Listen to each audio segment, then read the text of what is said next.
It's a pleasure to be here today. Thank you so much for inviting me. As we learned from Anna, last speaker, and as you well know from your business today, digital technologies are really transforming companies, industry, shattering all the rules of competition that we know. And as Bill said, what I like to do and what I do is work with companies to help them understand how they can sort of rethink their business, their design, the product production, and the supply chain for their products. And so what I'm going to focus on today, what I was asked to focus on, are two things that are part of my research, which is AI and automation, and in particular how they impact the manufacturing process. I head up a Center for Digital Enterprise and Innovation. As Bill said, I switched after 33 years in Chapel Hill. I moved to NC State because I would be closer to manufacturing and to engineering. And although I'm a mathematician and an engineer by training, I live in a business school. So I really live at that intersection of technology and application. And I wear several hats besides being a research professor at NC State. I also co-direct a joint center for research with Tsinghua University in Beijing. So I go back and forth to China a lot. And if I lose my voice, that's because I just got off an airplane from Beijing a couple days ago, and whatever I got in China, I brought back to this country. So anyway, so in our center, we have a lab. We do a lot of work in machine learning, AI, some work in automation.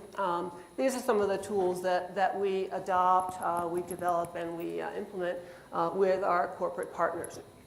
So what I'd like to do today, I have a roadmap. I identified 4 topics. The first is just automation and AI. So where are we today? Which technologies are really having an impact? And what are the trends for the future? Given that as background, how are those developments reshaping the manufacturing process and also demanding new skills? So how is that changing? How are companies that do manufacturing responding to these new developments in digital technologies? I'll talk a little bit about what I call closing the gap. There is a big gap between ambition and execution. What is that like, and what are the impediments to closing it? And then finally, I will give a bit of a geopolitical perspective in this current face-off that we have between the US and China when it comes to AI. Because I spent a lot of time there and see a lot of what's going on. So, water first. So just a bit of a level set in the beginning. I was asked to talk about automation and AI. They're different. And I just want to sort of talk a little bit about that. Automation is software that follows pre-programmed rules. These are the robots, the industrial robots that you've seen for many years that do many things, stamping machines that stamp steel for cars and so forth. Where artificial intelligence really is about breaking those bonds and simulating human thinking. So automation is a machine or it's a piece of software. It's smart enough to follow rules. But AI isn't very good at following rules necessarily. It wants to do what humans do. It looks for patterns like we do. It learns from experience like we do. And many kinds of AI can make decisions in real time that respond to particular circumstances in your manufacturing environment, in your company, and so forth. What drives AI? Data. And lots of data. Automation, in many cases, creates a lot of this data. Data is collected through these automated processes. But in some sense, the AI race, we'll get to this a little bit later, is a data race. And this is a picture from Beijing, where I was last week. And Beijing, like many Chinese cities, has pretty much ubiquitous AI technology, facial recognition technology, recording data about individuals. We'll come back to this, but the point here that I want to make is really that it's really data that drives AI and makes it better and better. So when people say artificial intelligence, I sort of think of the spectrum of capabilities where automation is sort of this pre-programmed rules, repetitive tasks, moving to pattern recognition, which is sort of one of the global applications of AI, foresight, prediction, determining likelihood of future events, decision making, interaction with humans through natural language processing and things like that. And then finally, what I call customization, which is about personalization, customization, generalizing specific rules from general data. So there's that entire spectrum, and we're going to kind of talk about various applications across that spectrum.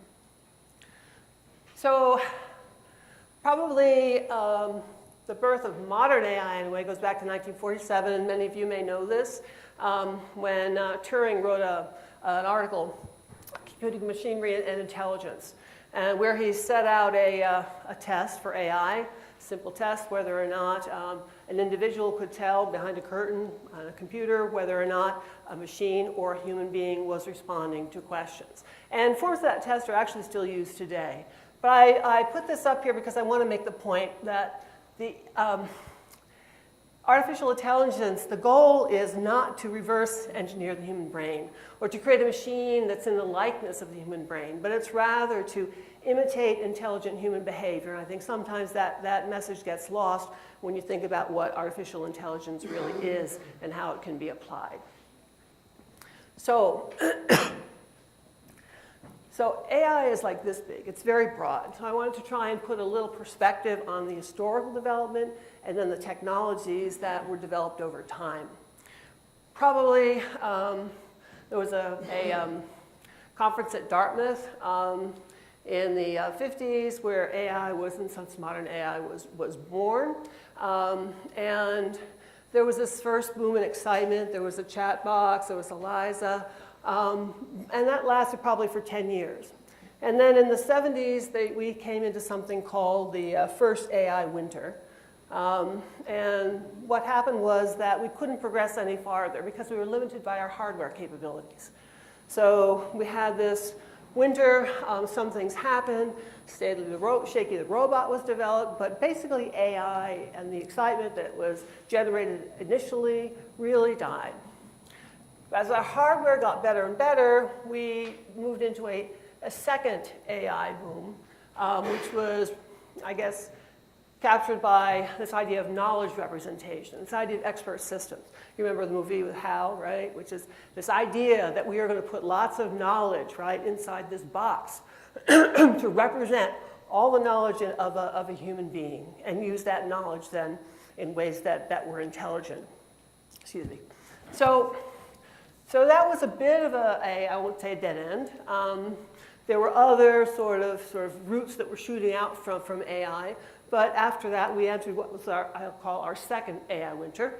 And that was really shattered when IBM, excuse me, created Deep Blue, and we all knew Deep Blue, it won on Jeopardy, and it started sort of this current or modern generation of AI that we're experiencing today, where we have things called deep learning. We have, autonomous cars, and excuse me, we have AI machines that are playing Jeopardy, away Watson, and most recently, perhaps most significant, especially from the Chinese perspective, is that AlphaGo, which is Google's sort of brain, beat the reigning champion of Go, which caused a tremendous ruckus in Asia and China, and really did a lot to stimulate their interest and funding into this field of AI.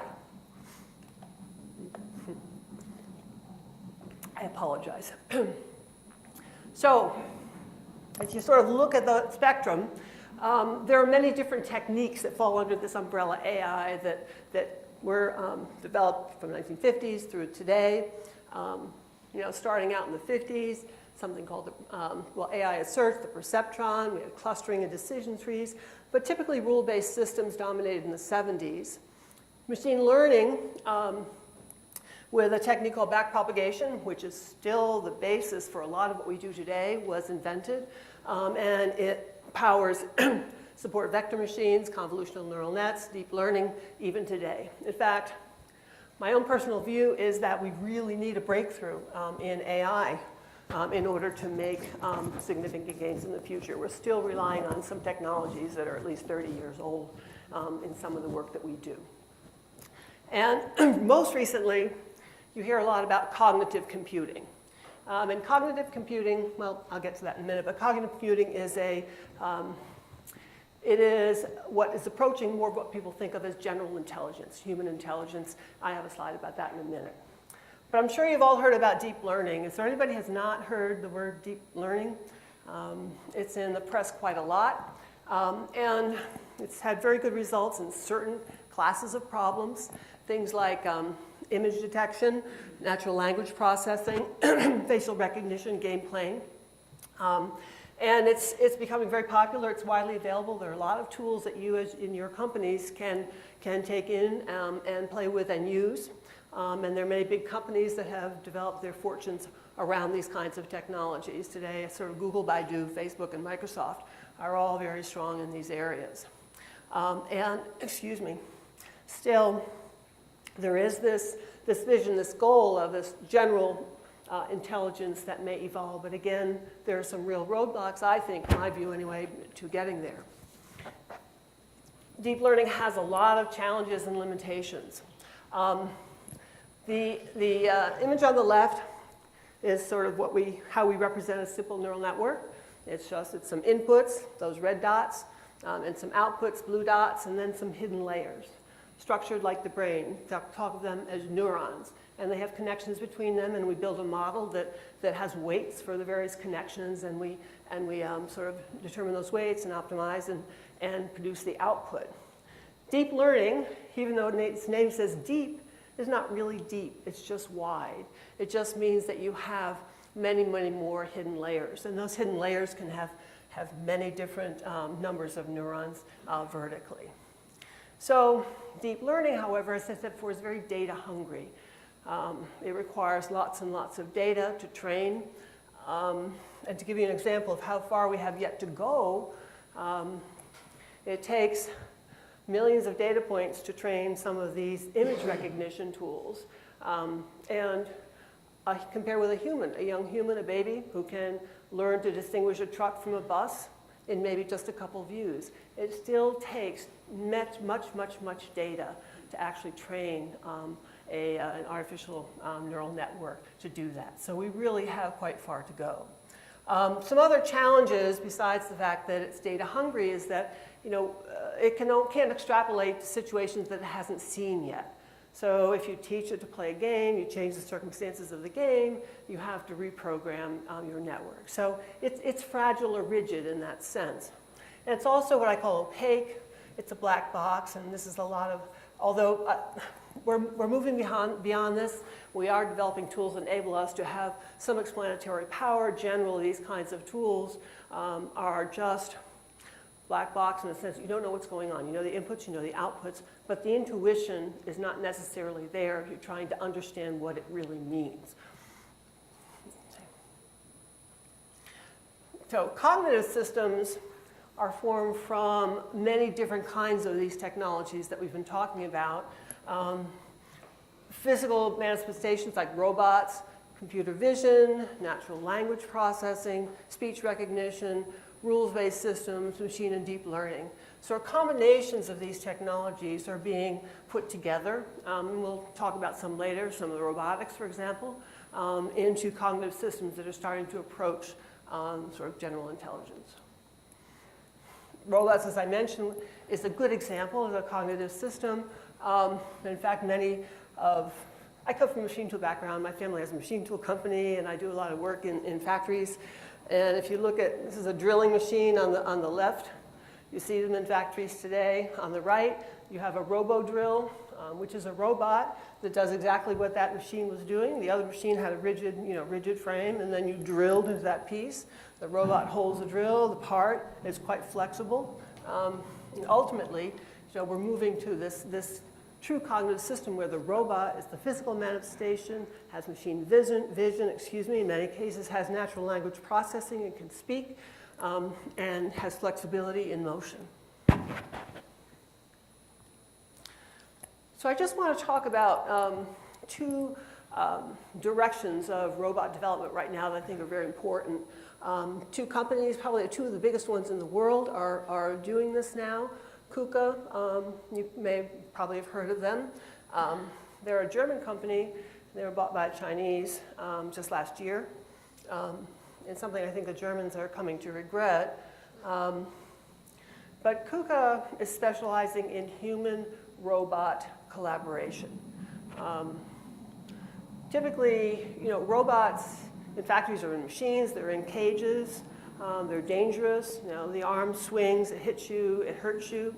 And so OSHA rules require them to be in metal cages. So this new generation of cobots or human-robot collaborations don't require that kind of safety regulation. They're designed for the interaction of humans and machines. The robot can see. I'm going to show you a video in a minute.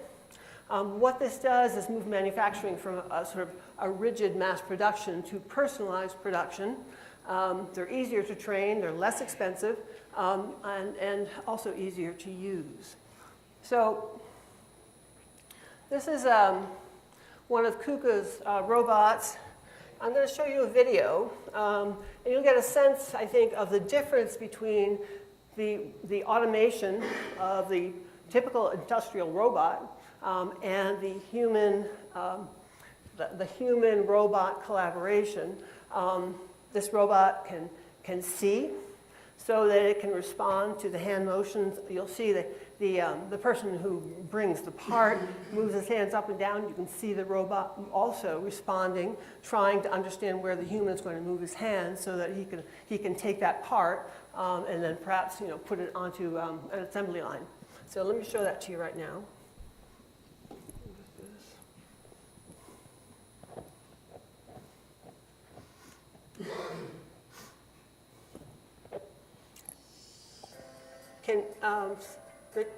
Richard, can you hear that? This one's not so important, I guess. Actually, this one doesn't have any words, but that's okay.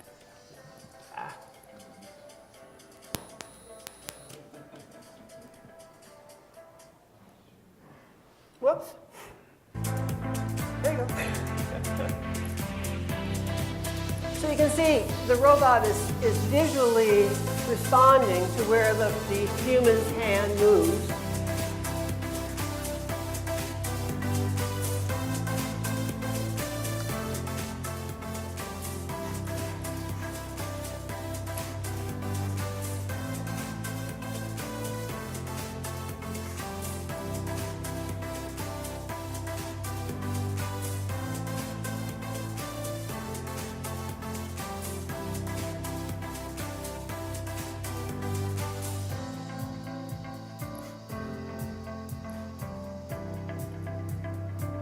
So vision is key, obviously, for these robots. Anticipation of motion on the part of the human is key as well. That's all part of the AI.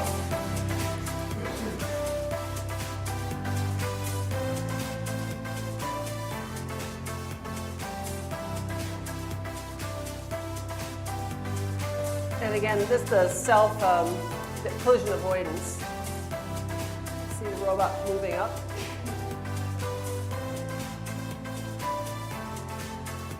Okay.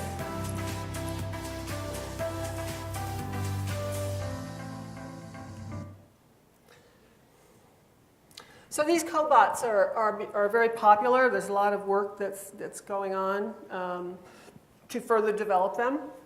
FANUC is another company. I'm sure you know them. They are the yellow company. All of their robots are this kind of, I guess, kind of a lime yellow. They're probably the world's largest supplier of factory automation equipment. I mean, their robots are in most all automotive factories. They're in Tesla's Gigafactory out on the west. And they're moving in a slightly different direction. They're focusing on making robots smarter and more intelligent, less on the human-robot collaboration. FANUC is it's a pretty interesting company. FANUC stands for, I think it's Fuji Automated numerical control. It was initially a spin-off of Fujitsu, right? Somebody's shaking their head there, right? So, yeah, you live with robots? Yeah, for sure. So anyway, have you ever been to their factory? I was to their plant a couple of years ago. It's pretty amazing. It's at the foot of Mount Fuji. Well, you can see it in the distance anyway, in the woods. So actually, I think when he founded, or he split off from the company, he chose a site that was as far away as possible for privacy. It's known for being the private company. It doesn't have very much in the way of PR or anything like that. But they do amazing things with robots. They have more robots making robots in their factory than they have humans making robots, actually. So anyway, so they're interested in figuring out systems that can make robots more powerful and robot systems more powerful. They've developed something called the field system, which enables IoT applications in a factory. And one of the things they do with this is to use a type of deep learning called artificial intelligence, deep learning called reinforcement learning to sort of make robots smarter by sharing knowledge across them. So they use the IoT network to gather all this data from robots within the factory. And then they share that knowledge and learn faster. So it's an application of IoT. And I guess the statistics that I've heard is that what used to take one robot 8 hours to learn takes only 1 hour if you have eight robots sharing that information across the network. The other thing I didn't mention is they partner with NVIDIA. They use their GPUs and AI chips to support the AI and deep learning. Oh yeah, okay, so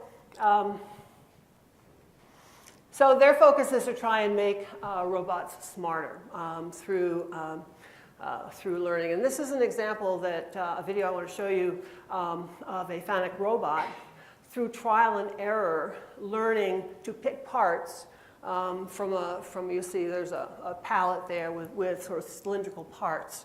You know, a standard robot wouldn't be able to pick them up. It's not a regular positioning. It may move as parts are picked up. So the robot has to identify and learn through trial and error where the appropriate parts are to grab. So this is what you'll see in this video.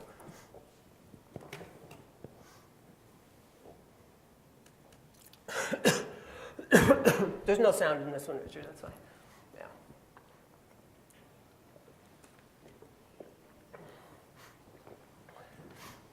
So the robot is trial and error. These are iron cylinders, as I mentioned. They're just randomly in this bin. And the robot will try and pick something up randomly. Some will succeed, some will not. And through this sequence of learning, the robot will identify the places where it's optimal to go and to reach for a part. So these are the spots where the robot predicts that by grabbing they'll be successful. So talk about data, sort of after 1,000 samples, the robot is 60% successful in picking an iron cylinder up. But with 5,000 tries, the success rate becomes 90%, which is the same as humans when they go and pick things up and put them in the machine. So this is an example of sort of the use of deep learning, if you will, to improve robot intelligence, if you want to think of it, to identify optimal places to pick parts so that they can be input in a machine. And again, I guess this is where that statistic came from, about 8 hours. So those are two companies that are really doing, I think, very different things and represent two different paths for the development of intelligent robots. Human and robot collaboration, and more intelligent robots that are sort of teams of robots. And there's a lot of work being done now to have robots teach other robots things so that knowledge can be shared and become more powerful. So I thought that I would just take a look at a couple of areas where AI and or automation combined is being used today in factories and has a high success rate. Clearly, the automation of repetitive tasks. You know, the ultimate is this lights out factory idea. And some of you, maybe old enough, as old as I am, can remember back in, I think it was '86, when Roger Smith at GM, he went to FANUC and he saw the robots. At that time, Japan was eating our lunch in the auto market. And he said, I need to bring those robots back to the US. It's going to save the automobile industry, save my company in the US.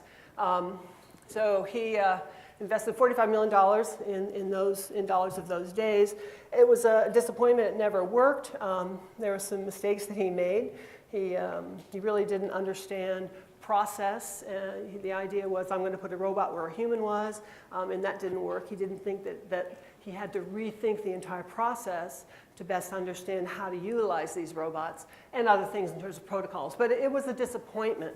But certainly by today, robots are ubiquitous throughout all of the automotive industry. Machine vision for automatic inspection, process control, robot guidance. There are lots of robots. There are drones, exoskeletons, robots that help humans lift heavy things. You've seen those before. Moving things around the plant, heavy things, autonomous guided vehicles, using all kinds of machine vision and learning, and then cognitive computing in an IoT environment for a variety of applications, whether it's energy management, scheduling of the assembly line. All kinds of things can be sort of managed, if you will, within this IoT environment. Just want to make a point that, people, not all automobile industry companies are moving in the same direction with robots. If you talk to Toyota, they have a different view. I think it's cultural. It goes back to their history. But Toyota is big on bringing human craftsmanship back into the industry. And there was a quote from the president of Toyota Motor Manufacturing in Kentucky here that the ratio of automation is very low today. It hasn't changed much, and it's not more than 8% of the workforce. And that they've done a number of studies to show that really for their industry and how they manage their factory, the robots don't add any more in terms of efficiency over those. So for them, it's all about the human and the robot working together rather than the robot replacing the human. Predictive analytics. Monitoring machine performance. I think Anna mentioned that on one of her slides. That's probably one of the most successful and biggest applications of AI in factories and manufacturing today, making sure that machines are operating correctly and optimally. So you center your machine, you take lots of data from it, you learn what's normal, and if things aren't normal, you can anticipate when they're not going to be normal, and you can make corrections. So this is something that, a lot of people are doing a lot of work on right now, but it's been around a while. The idea is to fix things before they break, ultimately, so that you don't have any machine downtime and you don't waste a lot of raw materials and spare parts. So this is another area of application for AI that's fairly well known. Supply decisions. I do a lot of work in digital supply chain as well as digital manufacturing, and there's a German company, auto, it's an e-tailer, and they have, like e-tailers, they have lots and lots of products in their catalogs, and holding enough inventory of all those catalogs is very cost-effective. Costs a lot. It's very expensive. So they used a new deep learning algorithm that was developed, actually, it was interestingly, by some particle physicists at the CERN laboratory in Geneva to predict what would be sold within 30 days. The solution predicts with 90% accuracy, and for them, it means that they don't have to buy as much. Their surplus stock has declined by 20%, and returns reduced by more than 2 million items a year. So you win on both sides. You win on the customer side, because the customer gets what they want. You win on the cost side because you don't have to store as much and don't have as much surplus stock. And they also say they didn't fire anyone when they did it, but I don't know about that. Another area of where people are using AI and automation, factory floor operations. This is something that I call M-Uber. This is actually this is something I've been working on with GE Aviation. And it's called manufacturing Uber. And you might ask yourself, well, what does Uber have to do with manufacturing? Quite a lot, actually. In aerospace, on these GE plants, they're in North Carolina. Here, in fact, they're not too far from here. They cut the fan blades from titanium blocks. And it's a very labor-intensive process. You have cutting tools that cut the titanium away from the form. And these cutting tools, because the titanium get dull, they have to be replaced quite often. So the shop floor is organized in cells. And there are, I guess, 6 machines to a cell. And each operator is assigned to 2 machines. In a non-IoT environment, I should make a point that this is a factory that's being brought into GE's Brilliant Factory initiative, which you may have heard of, which is their big effort to make factories intelligent, IoT-enabled, and so forth. So operators have to stay within visual connection of machines so that they know when they have to replace a cutting tool, when the part is done, you have to take it off, set up a new part, if there's a maintenance issue. But there's a lot of wasted operator time, and there's a lot of machine downtime. So the idea, just like Uber, you want to match supply and demand immediately. So the idea is operators have a mobile device, and because it's now an IoT environment, the machines, I should say, are also intelligent. They know when they're down right now. Hopefully with prognostics, they will know when they're going to be down in the future, but now they just know they're down. They can create an alert, and that alert goes to there's an intelligent operator assignment tool that sends a message to the best operator to assign to that particular intervention on the machine. And it's all because of IoT. You don't have to be in visual connection with a machine anymore. If the best operator is across the shop floor, then that's the operator that will get the alert and will come and do whatever is needed by the machine. So I should have showed you this before. This is an illustration, if you will. These are just 2 cells and the machines. Excuse me a minute. On the left-hand side, these are the cutting machines that create the fan blades from the titanium. Excuse me. And the circles are the operators. They cover 2 machines. Red means that a machine is down and the operator is attending to that machine. Green means they're available. But that fixed assignment on the left, again, the operator is only allowed to attend to those 2 machines. But in the Uber assignment in an IoT environment, the operators can float. And so if there's a machine down in a different cell, and those operators are already attending to 2 other machines there, an operator from an adjacent cell or wherever the best location can come. I have a little video I'll show you about how this works. So on the left, you'll see the dedicated assignment. On the right, the Uber assignment. And we're tracking worker idle time, and we're tracking machine downtime and parts complete. We won't run it for very long, but there are some codes. That red means a maintenance problem. I think yellow means a tool change.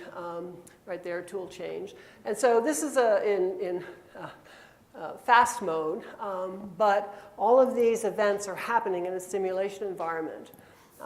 And every once in a while, if you watch on the M-Uber side, you can see that operators, if they're not attending to anything, they're black, can cross over to other cells or attend to machines that they are not assigned to. And it's through this that you can reduce the worker idle time tremendously because you can do with fewer workers as well.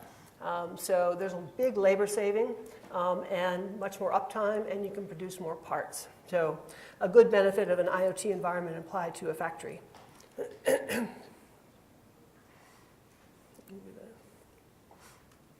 Okay. So somebody asked a question before about IoT platforms. If you're in the manufacturing space, I think two of the biggest vendors of excuse me, cloud-based IoT operating systems and platforms are Siemens and GE. I'm working with both of them, actually, Siemens with their digital factory. And these are both cloud-based platforms which enable data collection. It could be anything. You know, it could be from machines. It could be from the heating systems. You can collect any data that you want within the system. Predictive has been really focused on, I guess, maintenance of machines or keeping operational the products that GE produces, whether they're locomotive engines or airplane engines. Siemens MindSphere is a little broader in their application, has energy applications, scheduling applications, lots of different things. But these are both companies that are at the forefront of providing these kinds of IoT environments for large-scale manufacturing. This is just a slide that GE put out to publicize their applications. I know they're on the left, on the right, I mean potential savings, energy savings in terms of fuel, increase in network velocity, transportation, safety, productivity, lots of benefits that they claim in use cases that have used their platforms. I want to mention something called the digital twin, which some of you may have heard of. This is another benefit of the IoT environment. Both Predictive and the Siemens enable the digital twin. But the idea here is that you created a virtual representation of your product or your process. And you can use that to do experiments. You can test your setup, if you will, the environment in which you're going to be operating to create that product. You can use it to test new products. But the idea is that you have a virtual twin that's attached to the real world product. And it allows analysis, monitoring of systems, and things like this. Again, it's a function of the fact that we have an IoT system that has all the CAD drawings and models of the products and the process, and can operate those and can take data from real-time operations and feed them into the models as well. So think of the digital twin as a bridge between the physical and the digital world, and it's something that I think companies are finding quite useful now in operating their factories and manufacturing operations. So there's a lot that's being done, for sure.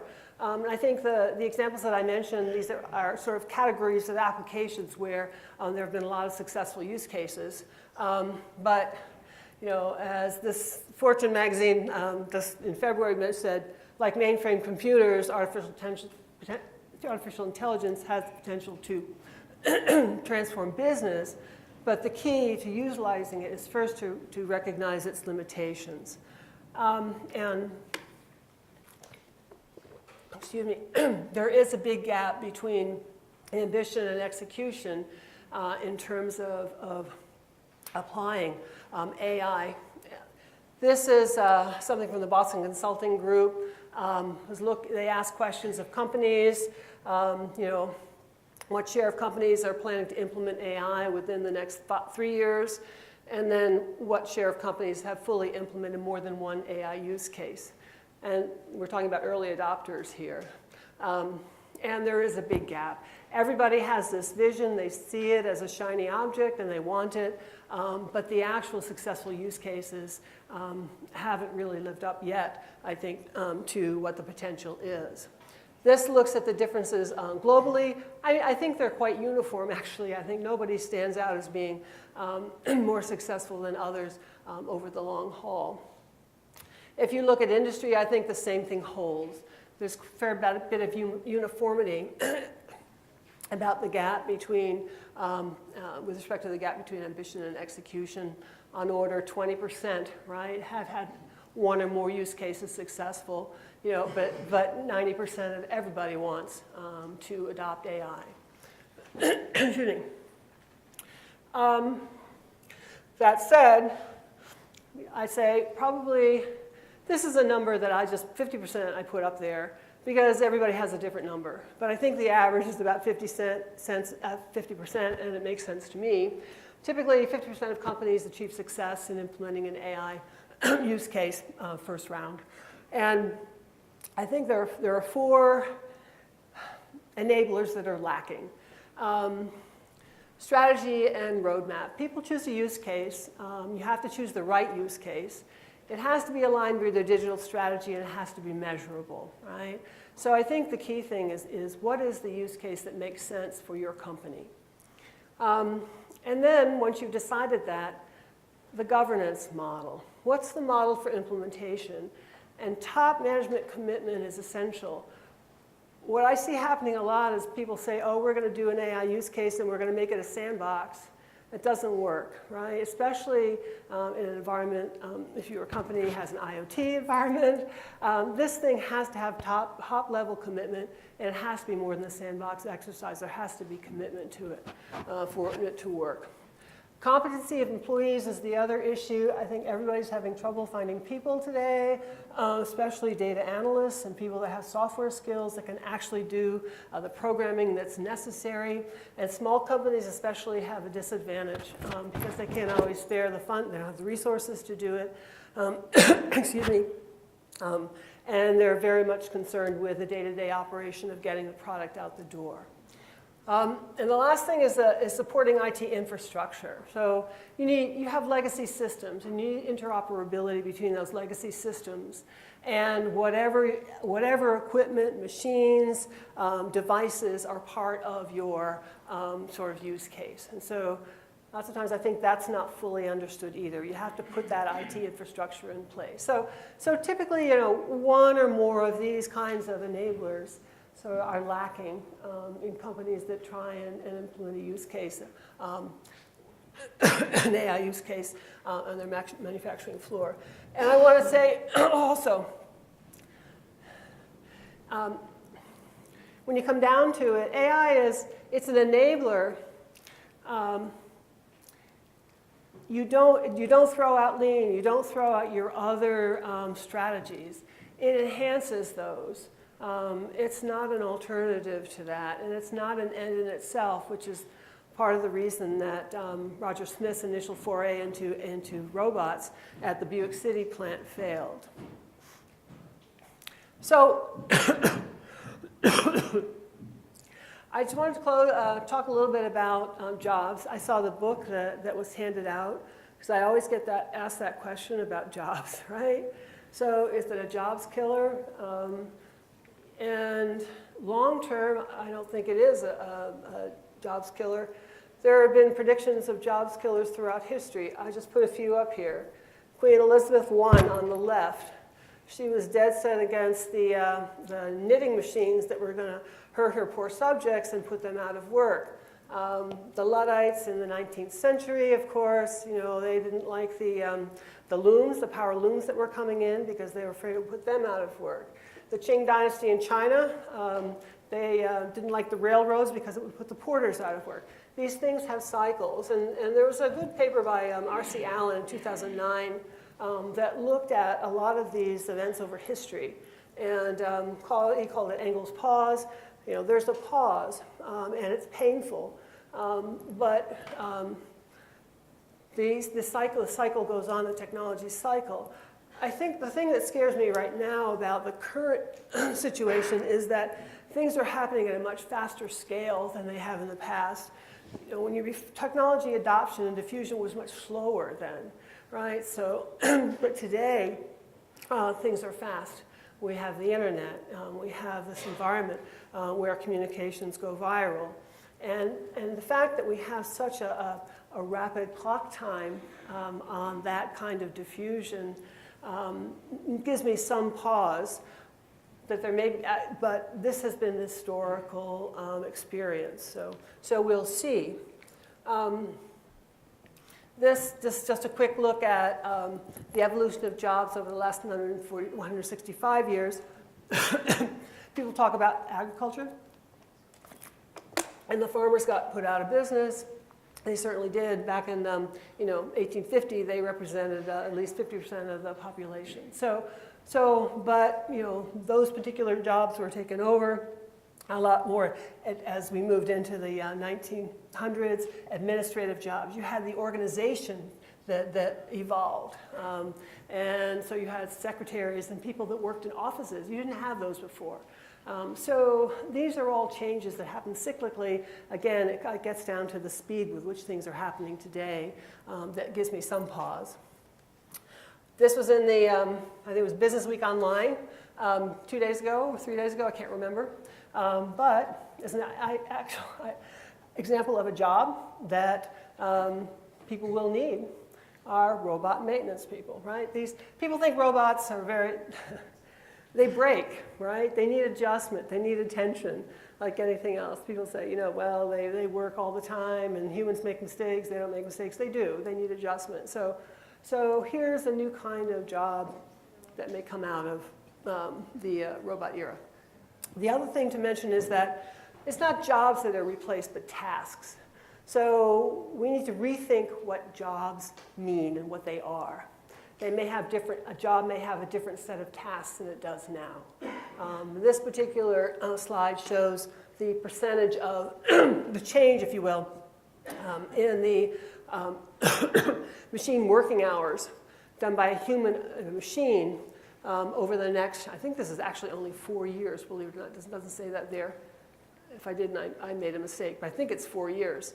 If you look at the bottom, information and data processing, 4 years, 2018 to 2022, 47% to 62%. That's a big, sizable jump in machine hours over human hours just in 4 years. But the point is that it's tasks that really have to get rethought.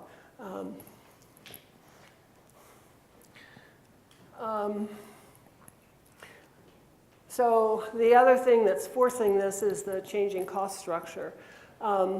We always look for lower labor costs. Industry 3.0 that Anna put up, that era of globalization, that was the push to Asia, following low labor costs to China, essentially, and other areas. But now the labor costs in China have gone up tremendously, and the cost of robots have come down. And the statistic from the Boston Consulting Group said, offers a illustrative point. A human welder today, right, earns $25 an hour. If you had to pay that robot, that cost would be about $8 an hour. So there's a tremendous cost differential, and it's only getting bigger. This slide looks at U.S. manufacturing jobs, the decline, if you will, that's the blue line, and then the industrial robot growth. So driven by this cost calculus that's shifting, where the cost of labor is continually going up and the cost of technology is coming down.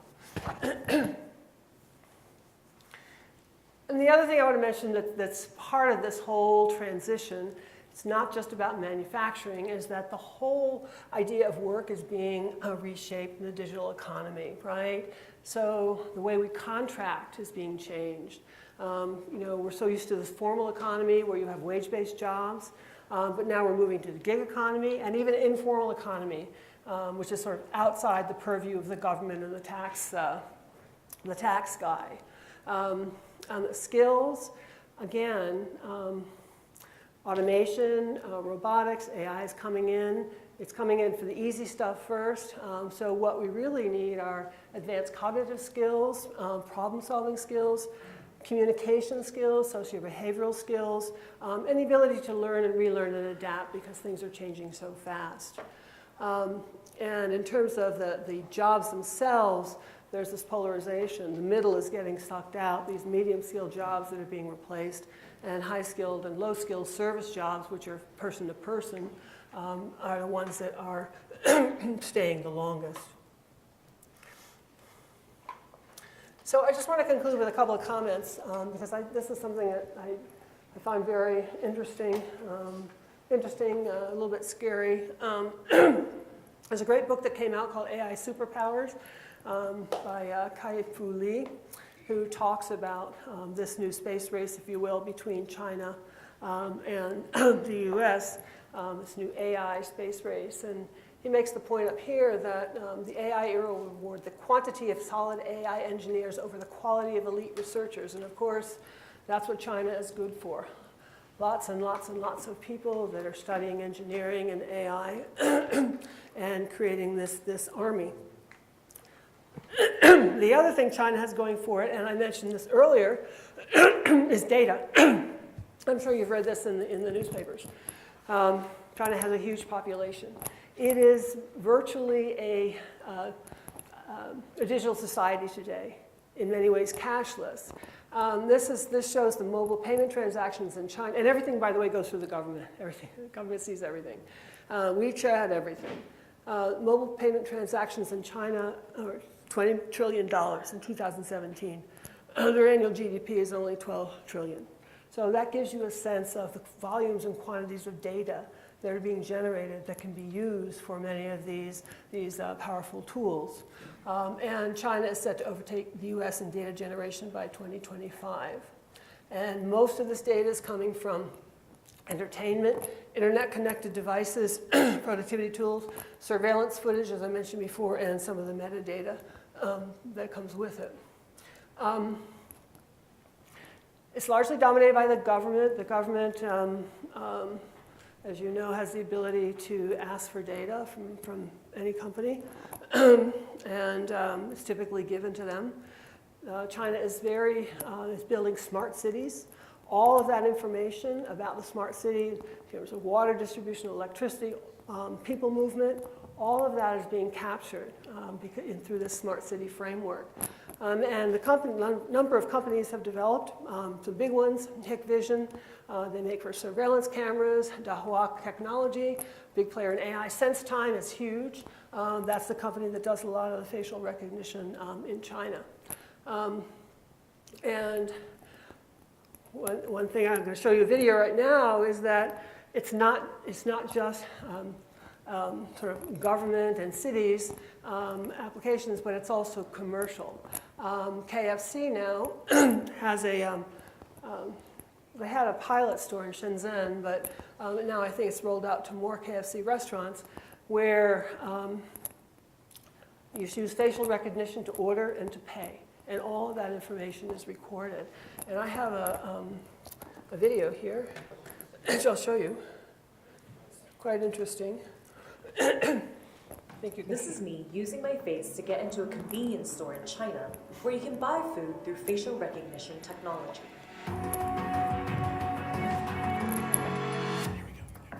Using your face to buy food is already a reality. Here's one system that KFC and Chinese search engine giant Baidu implemented in China. KFC's system even remembers your face and food preferences so it can better recommend you new products. Much like KFC, this convenience store we visited in the city of Shenzhen has partnered with the tech giant, in this case, the payment app WeChat Pay, to create an experimental face-to-food experience.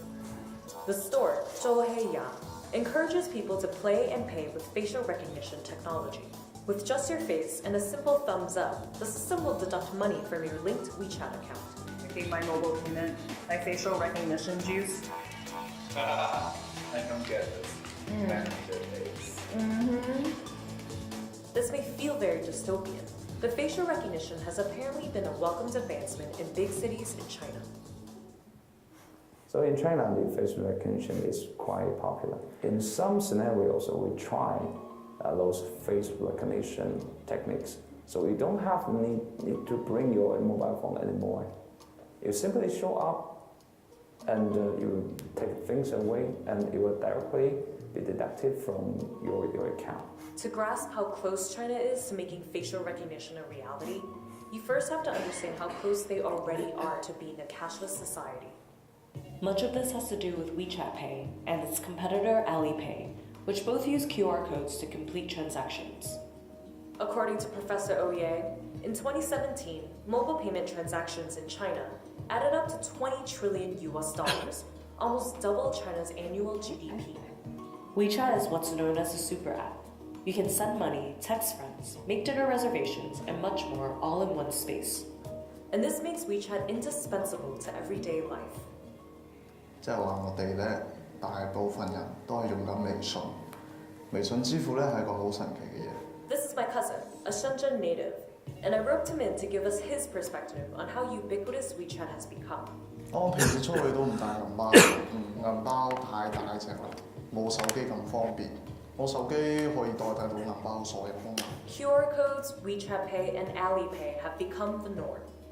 你可以喺路邊停車嘅時候交費，或者你甚至可以處理你嘅交通違法。These payment apps are so powerful that they have the potential to replace banks for the users. For example, you can borrow money on your WeChat app. If I press this, they will evaluate your credit profile. This amount is the equivalent of an $8,000 loan. WeChat has become so ubiquitous in China that many people prefer it to traditional banking, despite these loans being backed by actual financial institutions. Analysts in China predict that about 40% of those transaction fees could go to payment apps like WeChat by 2020, leaving China's banks in a scramble. The bank are annoyed because they only see numbers of money goes to Alibaba, go to WeChat. Those bank senior officials talk to me considering different ways of how to compete with those new institutions. And so far, they don't come up with very good ideas, but we're still trying. With the wide use of QR codes and mobile payment apps, Professor Ouyang sees facial recognition as the obvious next step. But convenience is just the silver lining in what could be a sophisticated form of mass surveillance. Already in Shenzhen, facial recognition is being used to catch jaywalkers. 3 fugitives were caught at massive concerts this year through facial recognition technology. And in the highly policed province of Xinjiang, facial recognition is used to track Muslim Uyghurs. There's a rumor that China is the safest country in the world. In Shenzhen, when you walk in the street, you'll see a lot of cameras. It sounds like a police state, right? But in China, if you don't do anything wrong, what do you feel? Traveling in China has become nearly impossible without the use of QR codes and mobile payment apps. And a future with facial recognition may not be that far off. 一般如果你而家係想用現金嘅話咧，喺一啲小鋪頭嗰度，你攞一張100蚊嘅出嚟，佢甚至冇散紙可以找你，係。Is the price of convenience worth the huge loss in privacy? To leave us with some words from the late and great Prince, who gave this speech at the Yahoo Internet Life Awards in 1999. Don't be fooled by the internet. It's cool to get on the computer, but don't let the computer get on you. Okay. So I had that experience in China. I got in a cab last week, and then when I got out to pay, I gave him a 100 renminbi note, and he said, "I don't have any cash." My fare was only 50, so I had to give him the 100, right? So, anyway. So time is up now. I just want to make a couple points that AI is being funded quite heavily in China. There's some statistics about the startup environment there and funding. The other thing that's going on now, of course, is the race for AI optimized chips between NVIDIA and Huawei. And also, of course, the 5G race. So there's quite a lot of dynamic in the market now. So just some summary thoughts. AI still has a long way to go. It's already having an impact. But the near-term priorities of some organizations may be mismatched with the talent necessary to deliver on the long-term vision. But the key thing here is that you have to be willing to disrupt yourselves, or else you're going to be disrupted. And you need to start to take some small steps in this direction. So thanks, I appreciate it. Thank you.